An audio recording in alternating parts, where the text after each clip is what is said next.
優美なタッチで描かれた細密な模様。一丁の金槌とタガネと呼ばれる道具だけを使う金工技術、彫金。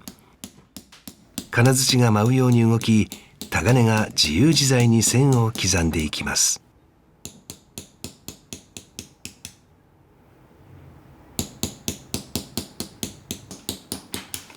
今回の主人公、中村追武さんは江戸時代、寛政年間から200年余り、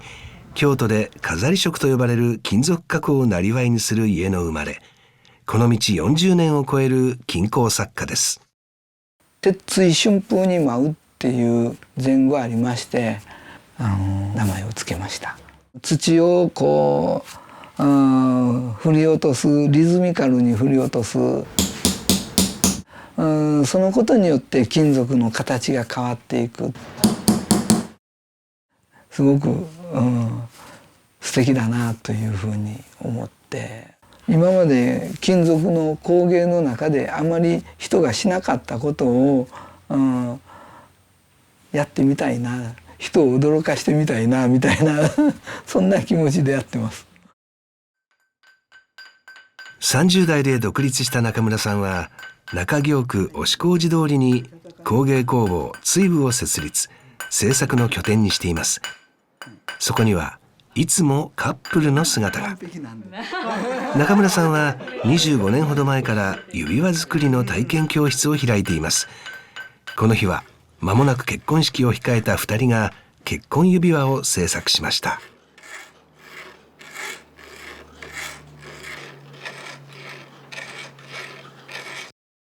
古代からの技法で機械を使わずにオールハンドメイドで作ってもらう。そのことによって金属ってこんなに磨いたらこんなに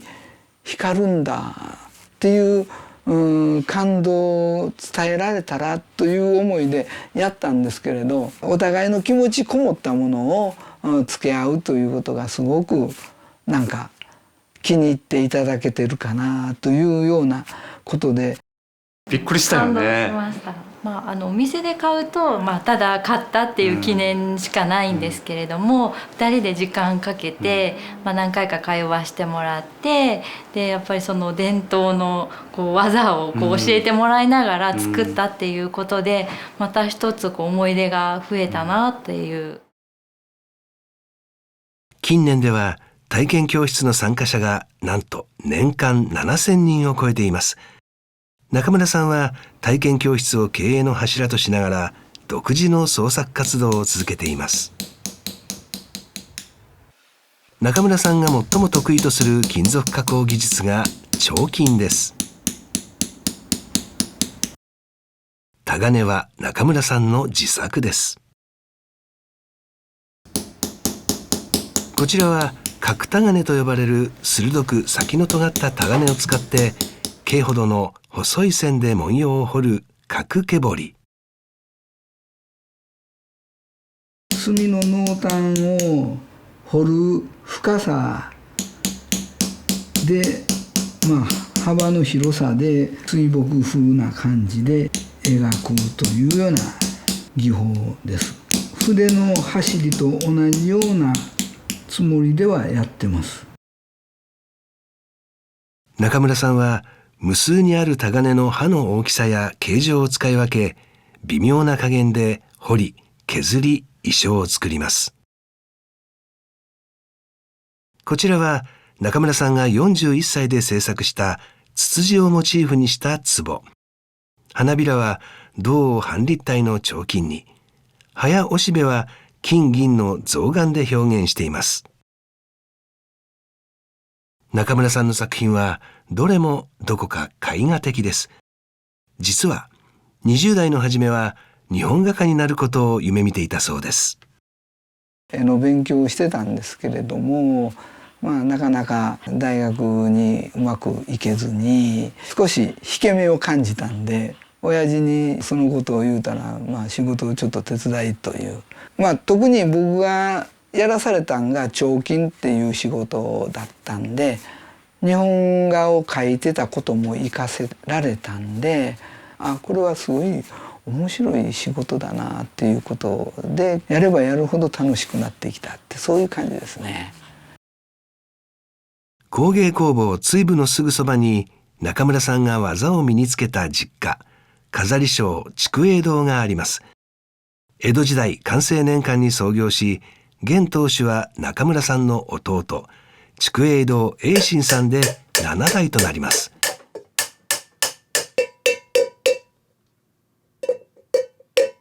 江戸時代は刀装具など武具の彫金飾り金具の製作を専業にしていた工房でしたが、明治時代に入ると4代の竹次郎が床の間に飾る置物など美術工芸品の製作を手掛けるようになり、国内外で高い評価を受けました。日本美術に造詣の深かった有栖川宮垂仁親王から竹次郎は竹栄堂栄信の号を授けられます。そんな竹栄堂に大切に受け継がれてきた香炉があります。これは床の間にぶら下げて飾る香炉です。うちの先々代が残してくれたものなんですけれども、実は彫金の1から10まで彫り始めから最後の仕上がりまでずっと順番に彫って残してくれてるもの、教材として残してくれたものだと僕は思ってます。うちの親父の下で仕事を始めて数年してやっとそこに気づかされたという、そういう品物です。現在竹栄堂では主に蓋置きややかんなどの茶道具を製作しています。兄の追部さんが彫金などの装飾を担当しています。彫金のそのタガネを使っての彫りっていうのはもうずば抜けてますから、彫りで線彫りなんかも含めたかっこいいもの作りたいと思ったらやっぱり兄に頼ることは多いです。弟の得意とすることをまた僕が得意とすることはお互いに持ち合わせがないんで、やっぱりそこのところが融合することでより一層面白いもの、よそにはできないものがそこのところにできるというふうに思います。兄弟で互いに技を磨きながら新たな表現方法を模索してきた2人。近年独自の金工技術を編み出し注目を集めています。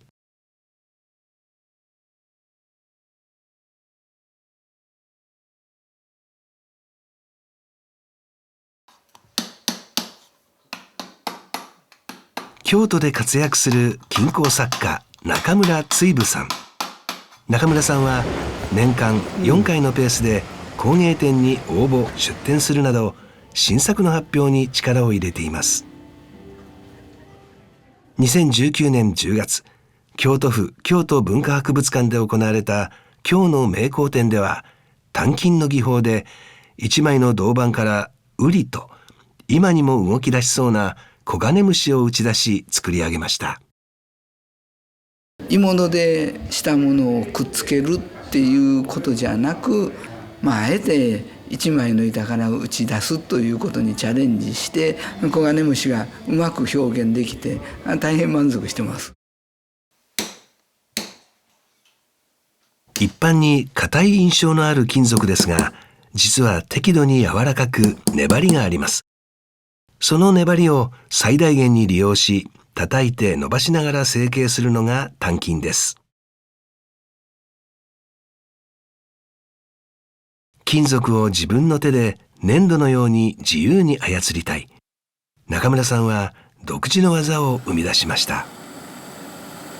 銀や銅、真鍮など数種類の異なる金属をより合わせます。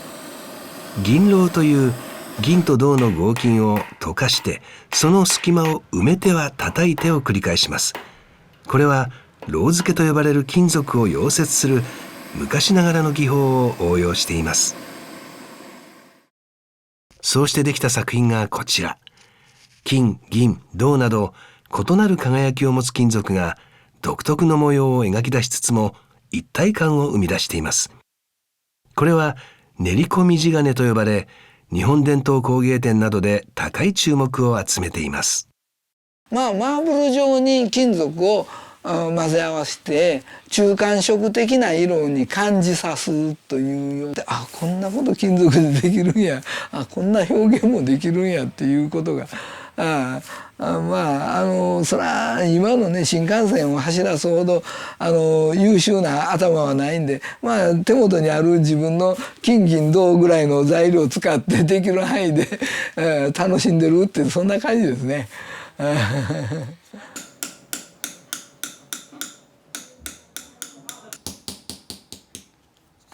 金工作家中村追武さん。金属を叩き伸ばし掘る。冷たいはずの金属に命が吹き込まれ、新しい景色が現れる。中村追武さんは令和の錬金術師なのです。